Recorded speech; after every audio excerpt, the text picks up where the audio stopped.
We are live with this new format called The Dictators, and I'm joined here by my friend and co-host David DeBatto. We thought it was timely to introduce such a format given the authoritarian slide that's taking place. And let's face it, the slide of the US seems precipitously fast. Before we sort of jump into this new format, I'm going to ask my friend David here to introduce himself, say a bit about his background, and of course, his channel as well. We're going to sort of flash up his details onto the screen. But I think it's important, you know, the background and the fantastic project he's been running, because he is perhaps one of the few people who saw what we're seeing, the authoritarian slide in the US. He predicted pretty much all of this stuff. Many people thought he was mad and delusional, but he's been predicting this stuff for a good while now, a couple of years now. And I think we better pay attention to it. David, welcome. Thank you very much, Jonathan. Yeah, excuse me. You and I go back now, I think about 5 years.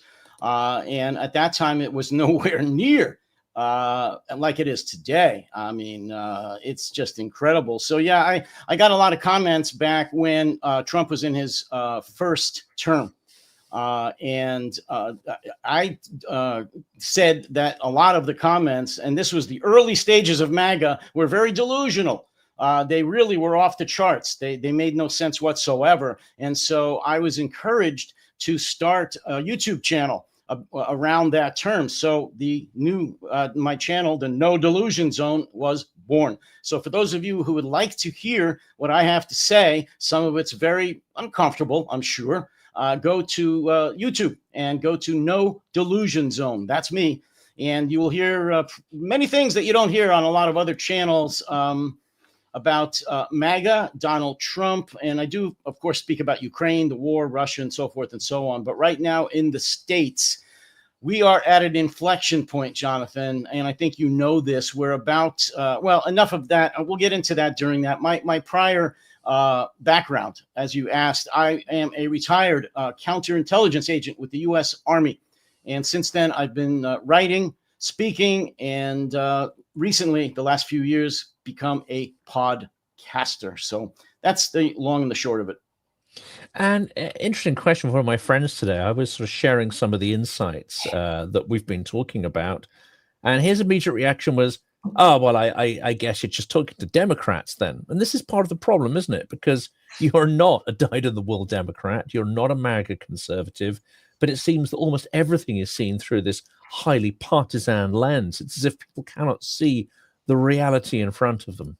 Yeah, well, that's what originally pissed me off about MAGA, meaning the supporters, the diehard supporters of Donald Trump, which is if you say anything critical of the Republican Party in the United States or Donald Trump, you're automatically listed as a Democrat, as a woke liberal. And I'm get really tired of saying that I'm not a Democrat. In fact, I hate all political parties. I'm a flaming independent.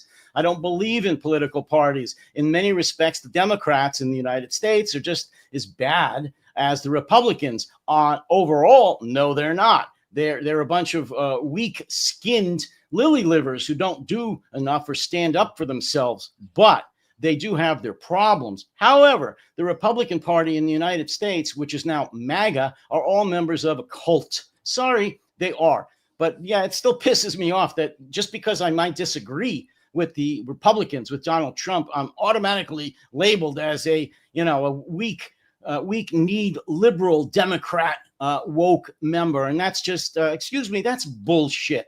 And people who say that kind of make me sick. Other than that, here's my new cup about Donald Trump. If anybody wants to order it, I think that would be great.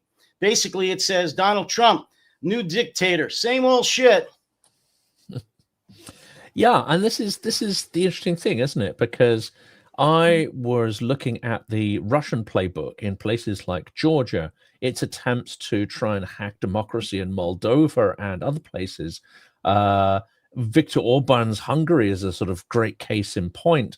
They don't all take on board the entire toolkit, but there is an authoritarian toolkit. There is a methodology, a loosely sort of set of processes and stances and narratives that will allow a democracy to be corrupted and ultimately for it to be co-opted, hollowed out, and turned into a zombie shadow of itself. So you may still call it a democracy in name, but everything that made it a democracy has been sort of scooped out like a sort of, hollow pumpkin at Halloween. That seems to be what's happening in the US, and yet so many people are still not seeing it. Yeah, well, it's what you're describing is illiberal democracy. That's exactly what happens with Viktor Orban's Hungary. It may be happening in Slovakia with Robert Fico. There was just an election in the Czech Republic where a MAGA kind of a clone, a friend of Trump, won the election for prime minister. But here in the United States, that's exactly what's happening. They are weaponizing the tools of democracy. Meaning taking over the judiciary, so they only make friendly decisions, threatening and taking over the media, and they have pretty much all bowed to Donald Trump. They've paid him millions, in some cases billions of dollars in fees, so he doesn't take away their license or take away their federal funding. You take over the military then, and we are to the point as we speak right now, Jonathan, where the MAGA, the Republican Party under Donald Trump, is attempting to coerce the United States military into siding with him, becoming for the first time in American history not an apolitical organization aligned with no party. He wants them to be his private army, to do as he says, even to carry out illegal, unconstitutional orders, such as deploying the active duty military to American cities, to put down non-existent riots, non-existent insurrections, non-existent national security issues. That's blatantly illegal, whether or not the folks reading this want to believe it or not, or hearing this, but it is. We are within hours. Think about this. I'm telling you, we are within hours, possibly days, of Donald Trump enacting the Insurrection Act, which would allow him to put active duty United States military troops on the streets of America. He will be declaring martial law. As far as I'm concerned, I just did a podcast about this with Ben Hodges, as you know very well. And in my opinion, when that happens, we're dead. Our constitutional republic is gone. Our democracy, for all intents and purposes, is gone. And I would like to hear from anybody watching this who's writing right now in the comments, why, if Donald Trump enacts the Insurrection Act for a non-existent national emergency, our democracy is not gone. Tell me why they support that, if anyone listening to this does.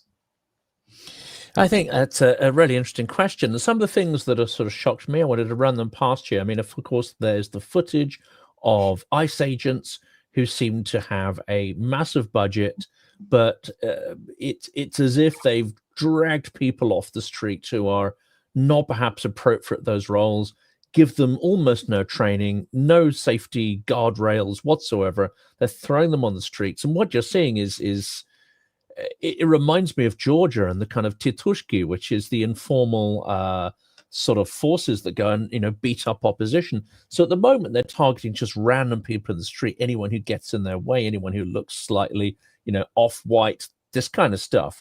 But the next step surely is for them to start dragging out opposition under bogus charges. We see Miller already hinting that this is the next step. Not even hinting, he's telling you to our faces that this is what it's going to be. He used this phrase, didn't he? I can't remember what it is, but it implies absolute power to do anything. Plenary authority, I think that was it, which basically means unlimited authority, which is not what you have in a democratic republic or any democratic system. There's no such concept of unlimited power without checks and balances, without it being potentially, subject to the judicial review decisions made by the executive. So this is a kind of nonsense. You have ICE. You have this extraordinary agency that's appeared as if, relatively recently, with this hugely inflated budget. But you now have another step, which really takes me aback, and it makes me think that what seemed to be an incredibly strong structure in the US, which is that you have different states, and essentially it's as if you have your own sort of, president or prime minister. You have governors in each state. They have an extraordinary power. The governor of California, he governs a territory that's larger than most other countries in the world in terms of their GDP. So they have extraordinary power and responsibility. But now you're seeing the Republican states, some of them showing their absolute willingness to send their National Guard without permission, without any due, legal process into the territories of other governors. That looks to me like an invasion. Oh, there's so many things I can say in so little time. For one thing, I just want to reply. I'm going to reply to your question in just a moment. I'm just glancing at some of the comments, and one of the biggest problems, Jonathan, is that the people who claim to be Republicans now, who vote Republican and support Trump, or at least vote Republican, and I'm reading the comments, that I don't have any credibility because I think that the GOP is MAGA. Well, why don't you read or get your news from anywhere but Fox News? The Republican Party is in lockstep with Donald Trump. What have they refused him? I'm talking the elected Republican officials. You who are writing these comments may not like Donald Trump and be a registered Republican. Are you the Republican Party? Of course not. You have no credibility yourself. The Republicans are a cult. They are in lockstep with Donald Trump. They haven't done anything to stop him in his seizure of power. Nothing. So I'll say it again. If it makes you angry, that's great. The Republicans are MAGA. Let them prove that they're not. Stand up to Donald Trump. Did you see the testimony of Pam Bondi yesterday, our Attorney General? It's disgusting. She's MAGA. And she's Republican. If you think that's not MAGA, well, you're wearing blinders. Let's get to your question or your comments. You know, the Civil War was allegedly fought by the South to protect states' rights. Okay.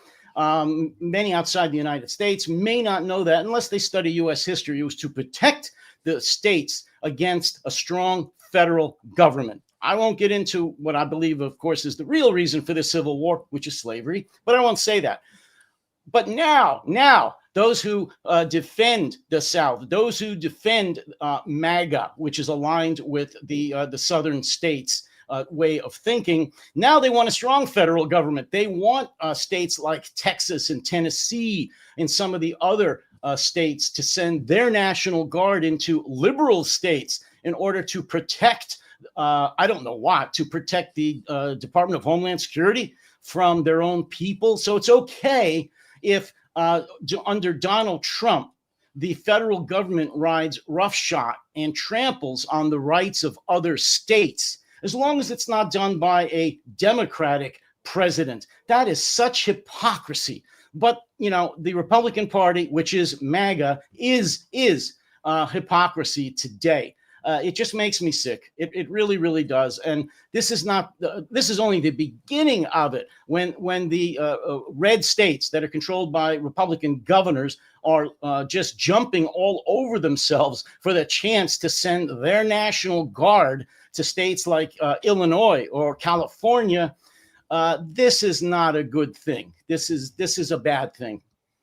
And it seems that part of the play here is to create a provocation that would then justify a further crackdown. At the moment, it seems that there's an extraordinary amount of restraint. We see crowds of angry people, quite rightly. They're angry because random people are being snatched off the streets, beaten with no due process. People's homes are being raided. Their cars are being smashed into with no actual warrants or due process taking place. I've always thought of the US as a society drenched with lawyers, and you know it has always been a sort of criticism that the Brits have had, that it's too litigious. What I find shocking at this time is that, given that perception of a society that where everything has to be managed by reference to constitution, to law, and where you have so many lawyers, how can such a scale of illegality be taking place? And yet all this sort of due process, all this constitution, all this, you know, layer upon layer of legal authority and recourse to law seems to be having no effect. What on earth is going on there? Two things: cowardice. Nobody ever said that all the lawyers were brave. In fact, I've never had any good feelings about most lawyers most of my life. They are now proving to be cowards, including the richest, most allegedly powerful law firms in the United States. were targeted by Donald Trump specifically, and they gave in immediately. They've paid him, I think in one case, at least $1 billion, and have agreed to do pro bono work for anything he wants. And these are the strongest law firms. They could have stood up to him by themselves, but if they had banded together with other strong, prestigious law firms, they could have told Donald Trump to take a hike, but they didn't because they're just afraid. It's cowardice. And let me answer that in another way too, Jonathan. You're saying what happened? You know, it's becoming very clear that although we have a fantastic constitution, we do, and our democracy's held for 249 years so far, it was always a fragile document. We were just very, very lucky that we had very fine, extraordinary elected officials for those 249 years to obey the Constitution, to obey the guardrails and not challenge it like it's being challenged now. Look, it's just a piece of paper. You know, if you say that I'm not going to agree or I'm not going to obey those guardrails, I'm not going to obey the amendments or any of the constitutional provisions or protections like due process, who's going to stop you? Well, the courts should. Well, if you own the courts by threatening the courts or packing the courts with your apparatchiks, your sycophants, then the courts aren't going to stop you either. If you replace the heads of the law enforcement agencies like the FBI and the Department of Justice with your lapdogs too, with MAGA, they're not going to arrest anybody who doesn't obey the Constitution. And now we're down to the last barrier against total dictatorship, the military. And again, for people who are watching this and writing about, I don't know what I'm talking about. Well, no, you don't know what you're talking about because apparently you don't watch American TV or read anything in America. Donald Trump is now actively recruiting the U.S. military to become his private army. He's been at Fort Bragg. He's been on naval bases in the last few days, telling them point blank that the Democrats are demons. They are the enemy within, and he needs them, the military, to do his bidding, to go fight for him, to fight for America on the streets of America. You don't think that's against the law? You don't think that's inciting a civil war, Americans against Americans? You don't think that's what dictators do? Well, then you're an idiot. Excuse me, you're a moron. That's why Jonathan has me on here. I speak pretty plain. I don't have any time for people who don't realize we're within hours or days of losing our constitutional republic. And I'm pissed, obviously. And for those who are saying, it doesn't mean drunk. Pissed in England means drunk. I'm it angry. Does.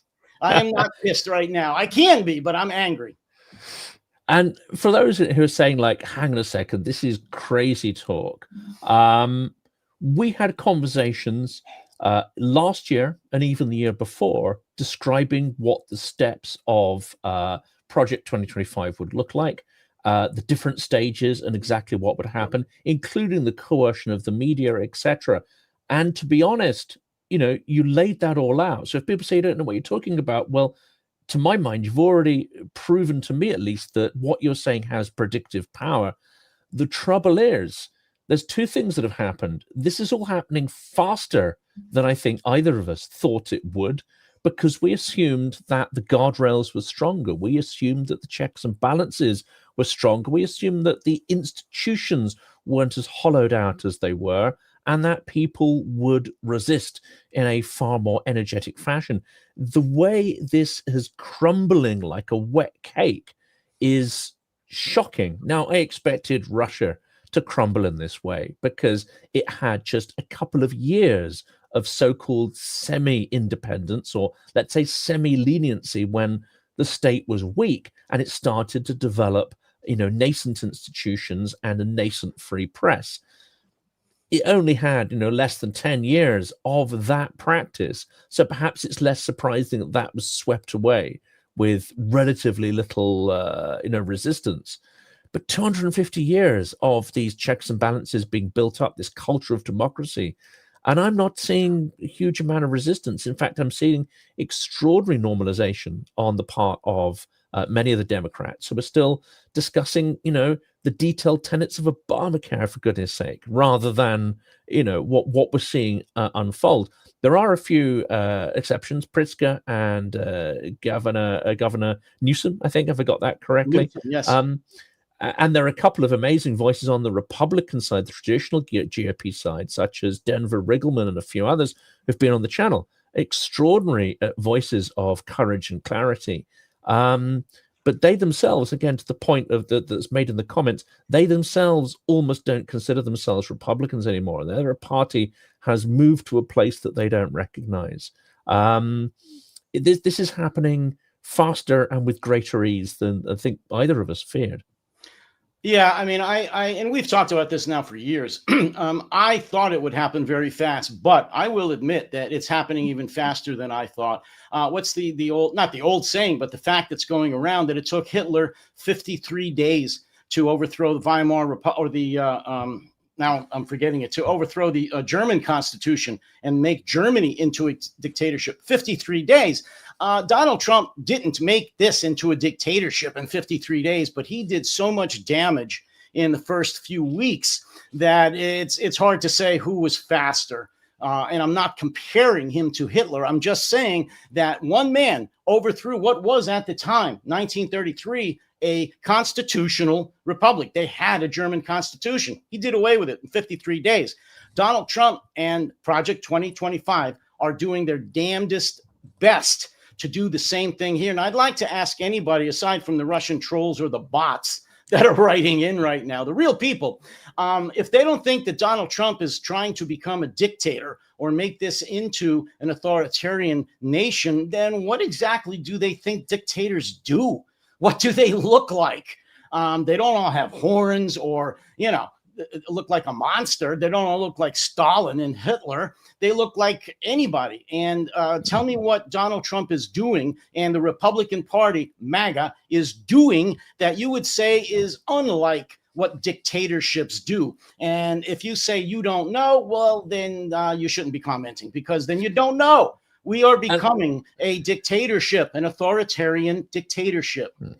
And of course, not every dictatorship is full-on Stalinism. I think a lot of people's templates for what a dictatorship is, they'll look at that and go, well, we're not at that point. That's but that was an extraordinarily paranoid and large-scale, I would say, assault, almost a civil war during the Great Terror, where Stalin liquidated his people en masse. Many dictatorships are far more surgical, and I would say far more rational, and that includes Putin. Putin doesn't go around imprisoning all of his citizens day in, day out for no reason. He imprisons and kills the ones that oppose him, ones that threaten his business model, threaten his power, threaten his business interest. It is pretty surgical and economical. Even at this point, most of the people going to the front are either minorities from the cities that no one's really going to stand up for, LGBT, people of alternative lifestyles. Can't get an acronym out today, but all mainly people of ethnicities outside the big cities. He goes after the weak and the vulnerable that no one is going to come to defend, and he uses them as material. Those who threaten his regime, who are, let's say, have sort of serious money or control, they quietly fall out of windows or whatever. But he's not going around, massacring the population en masse, because that's entirely irrational, and he's not mad. I want to follow up what you're saying, Jonathan, because you are so correct, as you usually are. That's what's going on here. Donald Trump's not picking on the billionaires. He's not going after the tech bros. He's going after the people that many Americans don't like. And those are brown-skinned people. Let me just say for the record, because they've already said it, you're trolls, and they will say it. I'm not for illegal immigration. In fact, I am for far harsher immigration laws. I am actually not opposed to sealing the border against all that are illegal, that are not here legally. I've said this my whole life, my adult life. This is nothing new. But like anything else, Jonathan, there's ways to do things and there's ways not to do things. You don't brutalize people just to carry out the law, to enforce the law. You don't torture them. You don't separate families. You don't throw them into cells and cages like animals. You don't build, or rip a baby out of the arms of a mother. I saw that last week. There's a zip tie the entire family in Chicago, little children. In the middle of the night, zip tie them with their hands behind their back and put them face down in the street, while a SWAT team went into the entire building in the middle of the night to find they didn't know who. They didn't have any warrants. They just were told, go in that building and do that. Due process. I'm sorry. I don't care who you are, if you're here legally or not. Due process, which means you have to know what the charges are and you've got to have your day in court. You can't be just disappeared like Stalin did. That's dictatorships. And of course, there are people who are going to carry on living their lives. They're going to keep their heads down. They're going to make money. They might live in nice suburbs or nice places where, they could pretend this stuff isn't really going on. Or if they're aware that it's going on, they can convince themselves, well, you know what? The state must have a reason.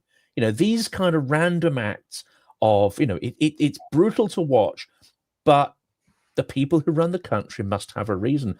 I'm sorry, that's what Russians say under Putin. He must have a reason. He must have a reason for invading Ukraine. He must have a reason for causing 1 million, and it's going to be by the end of next year, 2 million or more if it carries on. He must have a reason for sending, our people into the meat grinder. He must have a reason for this, that, and the other. What I realized from history is that dictators make stupid decisions because ultimately there's no one there to hold them to account. Ultimately, they give up listening to any voices of caution, and there's no checks and balances on them. So the scale of stupid decisions escalates with absolutely no way to hold it to account and prevent it from happening. And I think that's the most worrying thing. Dictatorship isn't just about, a Stalinist type regime or things or Pink Floyd. It's not all about, Nazis marching in the street. It's about a leader having absolute impunity to do dumb shit day in, day out, and no one holding them to account. Two things. And again, I'm following up on what you're saying because it rings so true. If you walk down the streets of most American towns, even big cities, small towns, big cities, rural areas, life is normal. It really is. I travel a little bit around, and you can go to pretty much any city, any town, any location, north, south, east, west, and you're not going to see jackbooted troops marching down the street. You're not going to find DHS or the Border Patrol, kidnapping somebody off the street. It's America. It's normal. But like you said, that's the way that some dictatorships start. It's not all at once. It took how many years? Many years in Russia for Putin to do this. And that's what we're looking at here. Look, also, how could anybody who supports Trump, including some of them that are writing in here today, not say that the Supreme Court giving the President of the United States absolute immunity for anything he does in office, criminal or civil, doesn't smack of a dictatorship? What the hell do they call a dictator then, or a king, or a queen, or a dictator of any kind, if they can't be held accountable for anything they do in office? Is that what you consider to be a democracy? Whoever disagrees with me, then I would say that you're pretty misguided if you don't think that's a major problem in a democracy.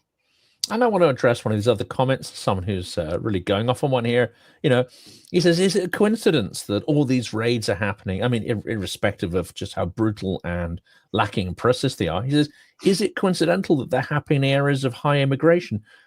Well, I think if we look at the statistics behind them, what's actually happening is that these are targeting areas of your political opponents, because there are areas of high immigration in Republican-controlled states and wards which are not being targeted, that are not having SWAT teams sent in. So if this was, a process designed for a particular outcome, then you could make that case. But actually, it clearly is I would say it's the foundations of a kind of brown shirt type movement. Well, they literally are brown shirt because they're in fatigues. It's the creation of a private army for Donald Trump's personal deployment and use. Which is exactly what I've been saying. He's recruiting the U.S. military right now on a daily basis to become his private army, to disobey their oath to the U.S. Constitution and take an oath to him. Look, all these deployments so far, from the Department of Homeland Security, the military, the Border Patrol, FBI, to all of these high crime cities, are all in Democratic-run states and cities. And in fact, folks that are reading this and listening, the highest crime cities are in Republican states, Republican cities. Go look it up if you don't believe me. and no troops, no FBI, no federal agents are scheduled to be sent for the high crime cities that are controlled by Republicans.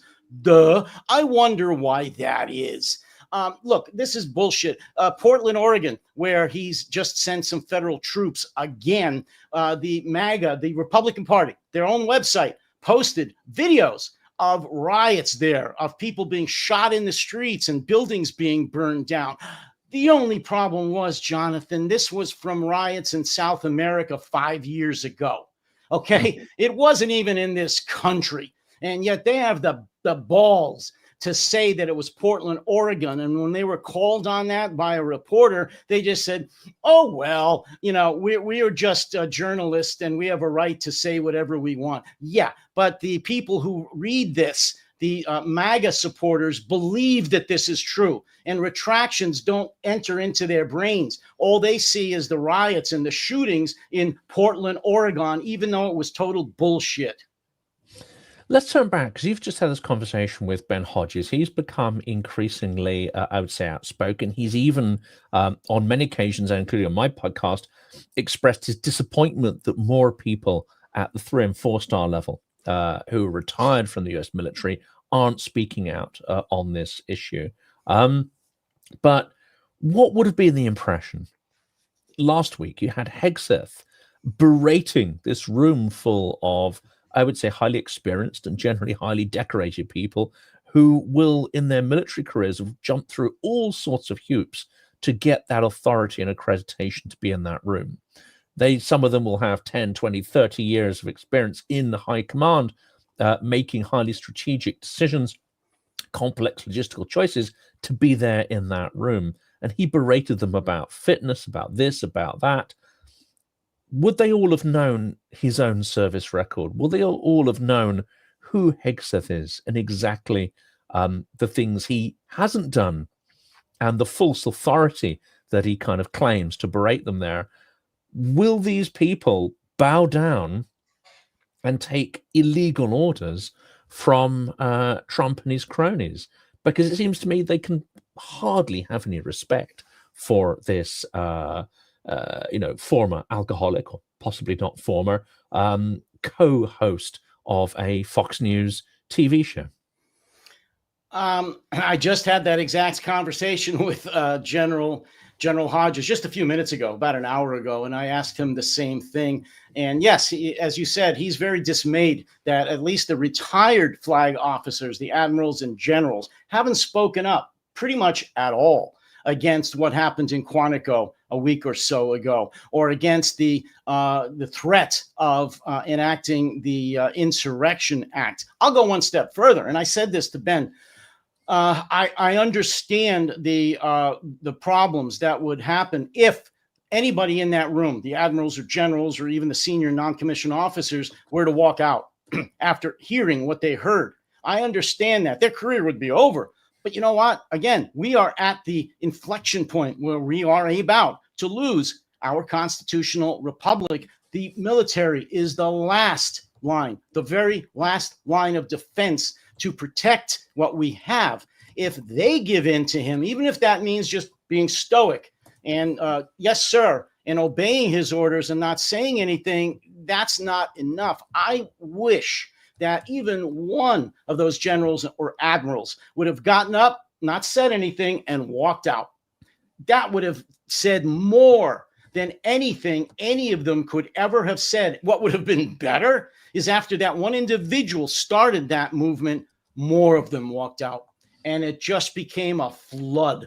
That would have been incredible, and it would have just energized the opposition to this dictatorship. It didn't happen, unfortunately. I hope that more of them now will speak out. I'm talking active duty, and I agree with Ben. But you know what? It's easy when you're retired and you got your pension and you don't have to worry about it to speak out. Damn it, no. It's time that the active duty speak out, because they're the ones that are going to have to take these illegal orders, these unconstitutional orders very soon, and order their troops perhaps to turn their guns on the American people. They're going to have to take a stand, and soon.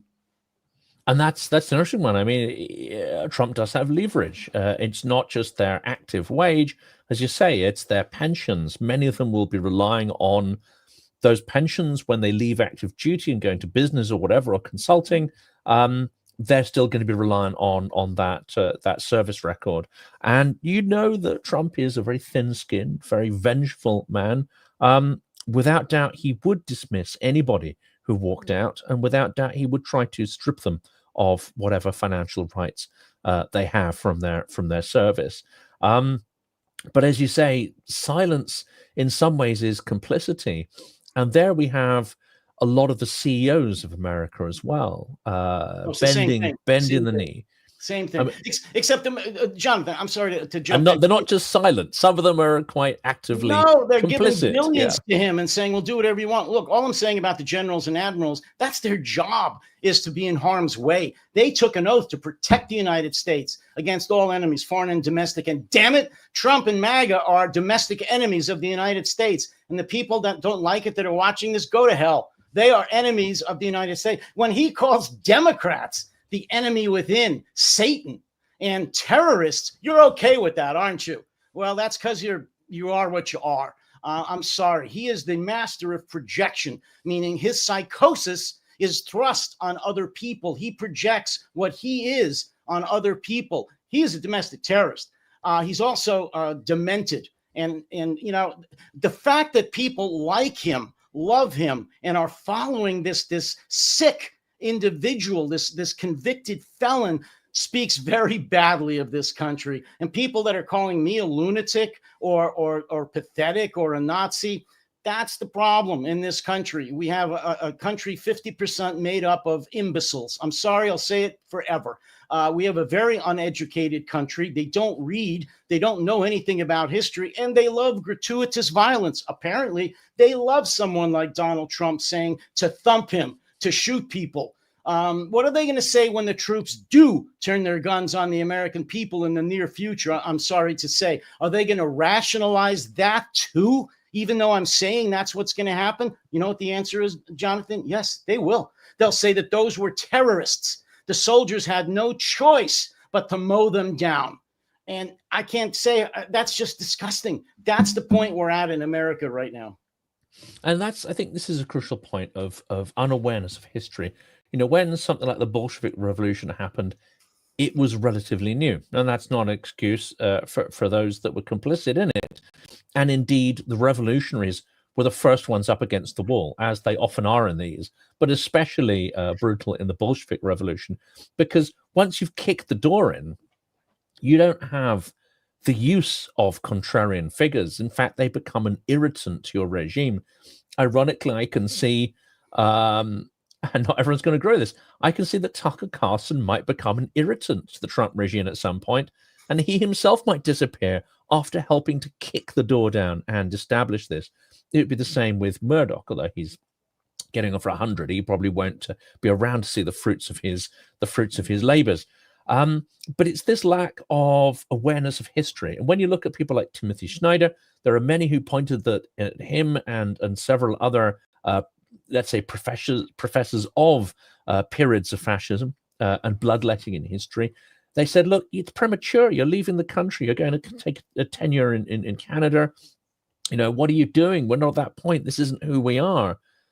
But I think it's interesting that those that follow history are seeing some kind of, you know, history doesn't, you know, exactly follow the same pattern. It doesn't follow on rails, but there are kind of echoes. And there are a lot of patterns of 1930s in Russia and Germany, I think, starting to surface, and indeed 1990s Russia as well, and early 2000s as Putin started to hollow out his system. I did an episode a couple of months ago.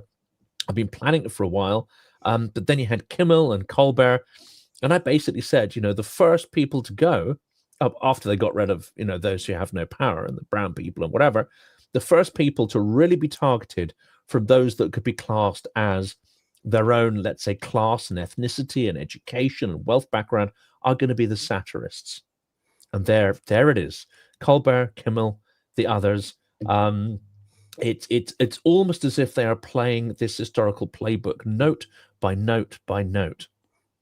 Yeah, and the reason that it's happening so fast here, and with the acquiescence, meaning the permission of 50% of the American public, is because of what you just said. Americans have absolutely no concept of history. We never did. That was never our strong suit.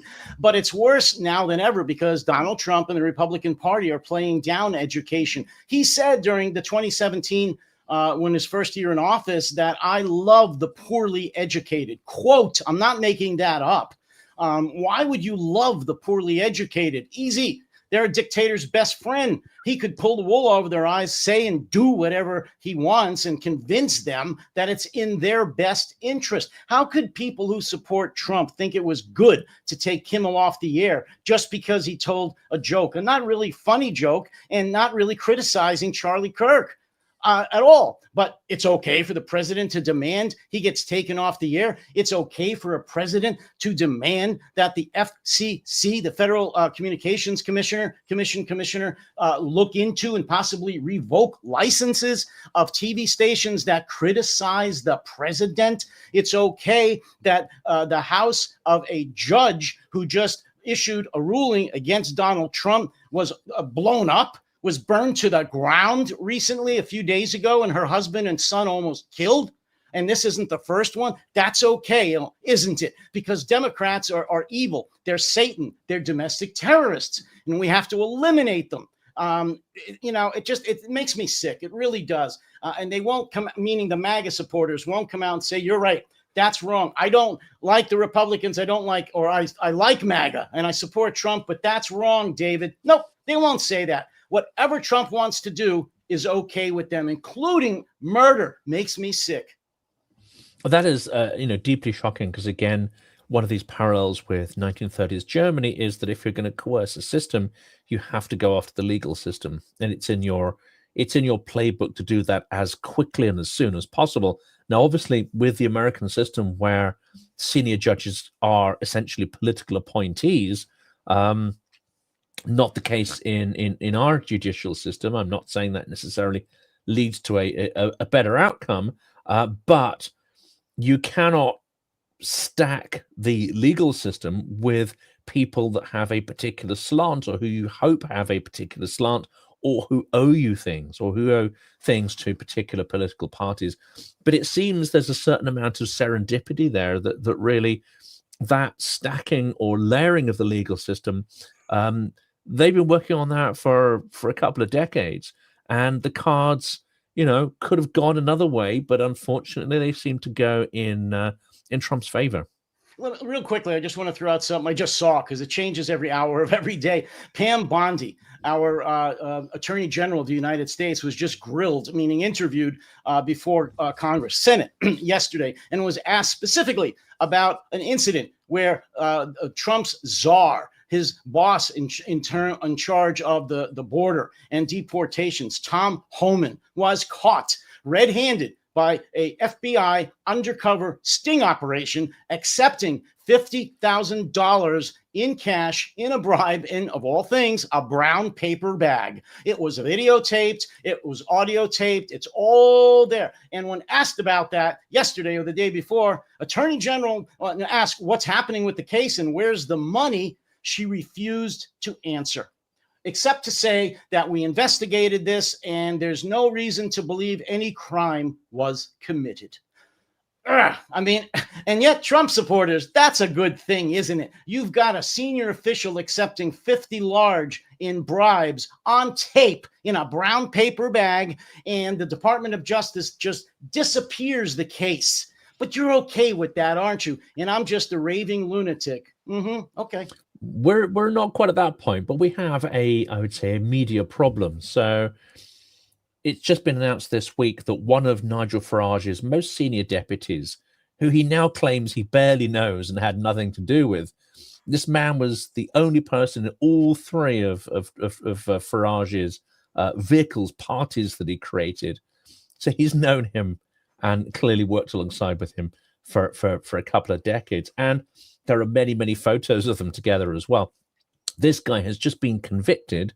He hasn't been sentenced yet, but he's been convicted of taking Russian bribes to ask questions in the European Parliament, to basically inject Russian narratives into European democracy. That was before we left the European Union.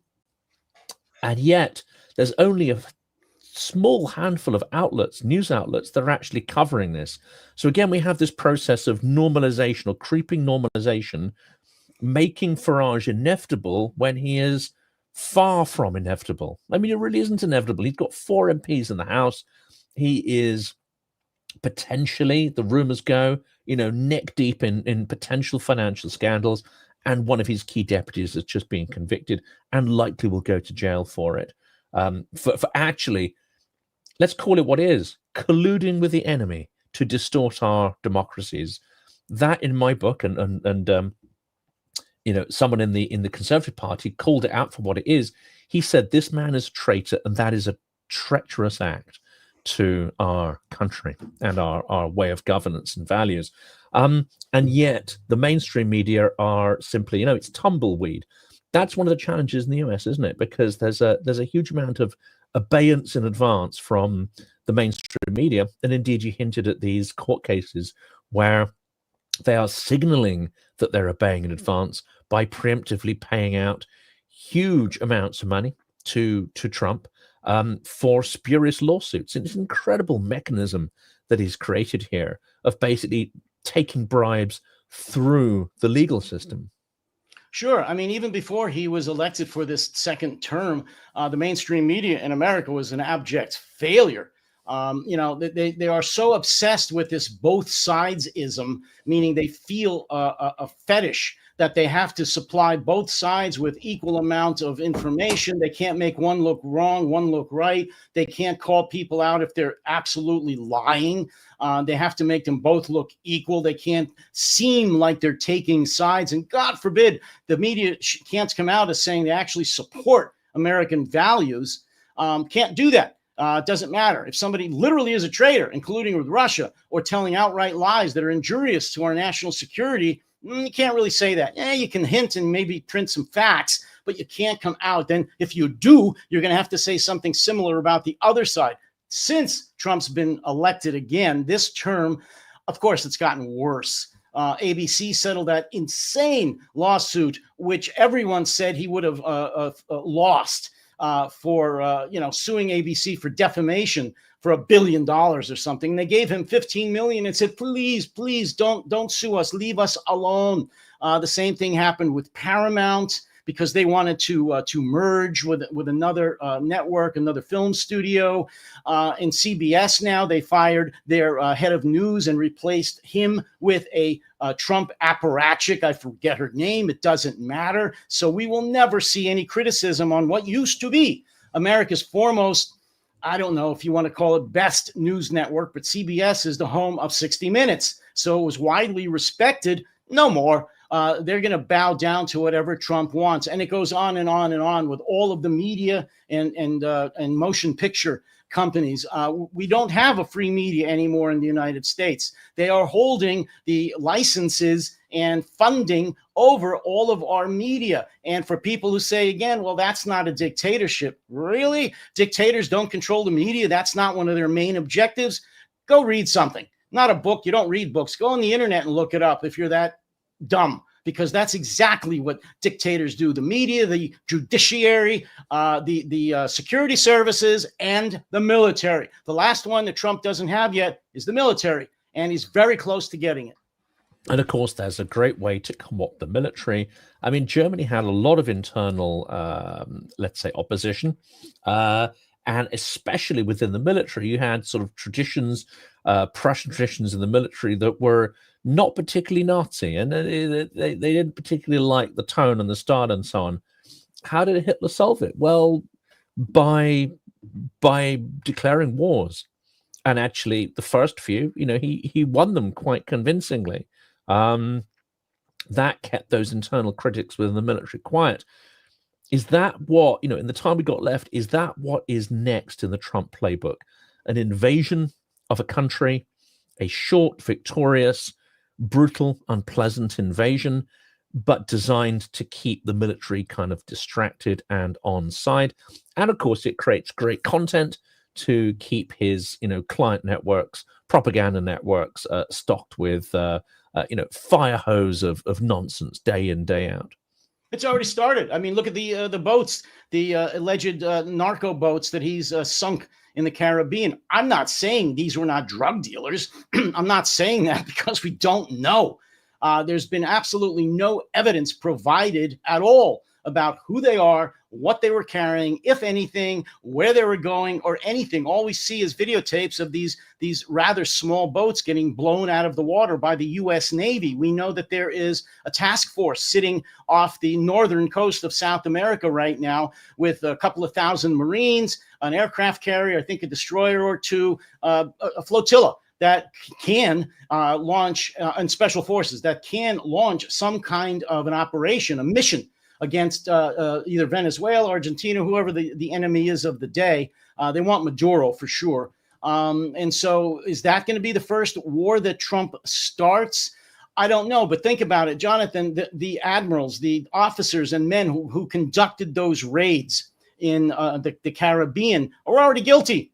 That's murder. They don't have any domestic law or international law that allows them to just pick out a boat without any proof, any evidence, any probable cause, and blow it out of the water and kill everybody on board. That's called crime. And they've all been guilty of that. So already those people are in violation of the Constitution in domestic and international law. Does that mean it's going to continue and get worse? He's going to pick another conflict to make him and the military, like you said, feel good about doing something under their leader, Trump.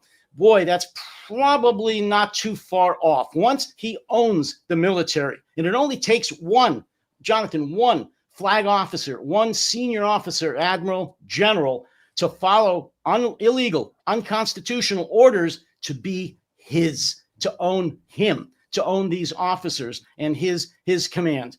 And I'm really, really nauseous to say that I think we're very close to something like that happening. And this is the other part of Putin's playbook, is to ultimately make everyone complicit, ensure that everyone feeds from the trough, and that you can deny them food at any point. You can deny them a place, whether it's status, power, income. You can take their property at any point. So there is no longer any freedom of economic existence, and then you give out the sort of power, prestige, and status to those who show loyalty or compliance. And those that don't fit into the system are initially ostracized. If they carry on resisting, you try to force them out of the country. If that doesn't work, you ultimately kill them, like Navalny. That's the slide, and that, unfortunately, I think, is the process that we're going to be tracking through the course of these episodes. We're kind of out of time on this one, but we are going to meet every week to chart the course of this descent into authoritarian slide. But we're not just going to bemoan it as well. We're also going to be talking about solutions to this, because we have to remember that Ukraine came from that Soviet sphere. Ukraine has spent several centuries where Russia's attempted to dismember any sense of identity, civic society, and it has been building up a democratic resilience brick by brick by brick. I think we need to learn from the history you referenced earlier, because it's not impossible to turn the tide, but it will take will, it'll take a high degree of awareness of how other societies have emerged from dictatorship, and this is what we're going to be discussing. And folks, I am passionate, as you've seen. I'm passionate for my country, for democracy, and I've actually said in other podcasts and articles, I consider Ukraine to be the new beacon of democracy. I couldn't be prouder of what they're doing. Just unbelievable. And I hope we don't lose ours. The West needs to look to Ukraine right now. I'm going to say that flat out. And yeah, I'm passionate. You can consider me to be a lunatic. I'm a proud lunatic for democracy and a proud lunatic against somebody like Trump and Putin and any dictator. And I'm proud of it. Well, I'm glad that we can at least do this, and it helps at least to us to feel like we're not necessarily going insane, and only the only ones having these thoughts going around our heads. And hopefully, we can attract other people there, and Oh, even people Jonathan, please, who. I'd like you to tell your folks before we go, because this is the first one. We are going to have guests. We're going to have people that not hopefully, will offer solutions, not just us droning on, but people, very important people, internationally known folks that will add to the conversation and will offer solutions to some of the things we've been talking about today. Yeah, absolutely. So watch this space. I think this is going to be a thrilling format, and hopefully it will do some good as well, and it will inspire people to unite, trust each other, and push back against what is happening. For today, though, we're going to end the stream there. David, thank you so much. Stay on the line, and I'm just going to end the stream. Thank you to everyone for all your comments. And, I know I put someone in timeout, but that's because comments ended up being quite abusive. We do welcome challenging comments. We welcome people who don't share the same point of view. If we're going to win this, we're going to have to unite with people who we don't necessarily agree eye to eye, but we need to find commonality with. And I think that's the key thing that enabled Ukraine to emerge from the Russian yoke. And we have to learn to do the same. For today, though, thank you.